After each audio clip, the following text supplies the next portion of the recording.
How to check last seen on Instagram. Start by opening the Instagram app on your phone.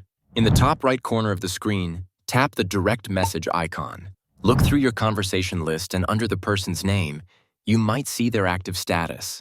If it's not showing there, tap on the chat and check the top of the screen under their name. You should see something like active now or active X minutes ago. If you still can't see it, it might be because your activity status is turned off.